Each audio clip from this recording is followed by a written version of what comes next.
सुनता। हाँ बोला। आज अमिताभ बच्चन का बर्थडे है, ठीक बा। उनका हमसे जन्मदिन मनावत है, ओकरे उपलक्ष्य में जानते हैं पार्टी करता है।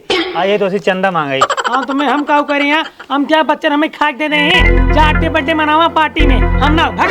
पैसा नहीं देवा चंदा? ना दे भाई। चलो ठीक है। ए भौजी ये तू टहरा था तुम्हारे घर घर है। काउ कराई। आज अमिताभ बच्चन का बर्थडे है जानता हूँ, वहीं खातिर हमसे चंदा मांगत है। हाँ तो अमिताभ बच्चन के बर्थडे है, चंदा हम सब का करे दे। अमिताभ बच्चन के बर्थडे है तो अमिताभ बच्चन हमारे ये खाए के दे दे, हमारे ये पैसा कौड़ी दे दे, जो हम अमिताभ बच्चन के बर्थडे में चली पैसा दे दे। अरे उनके बर्थडे खुशी मनाओ तो पार्टी दे दे। हाँ तू मनावा पार्टी, तू अपने घर से हम काउ करे दे दे। देबू ना? ना चला निकला। चलो ठीक है। हाँ यहाँ अमिताभ बच्चन के बर्थडे पैसा ले। भौजी तोरे लगे आई है चंदा मांगाई। भाई ये कहता तू चंदा मांगा ही आई है। अमिताभ बच्चन का आज बर्थडे है। अमिताभ बच्चन का बर्थडे मनाओ था। अमिताभ बच्चन तो हर जीजे हैं।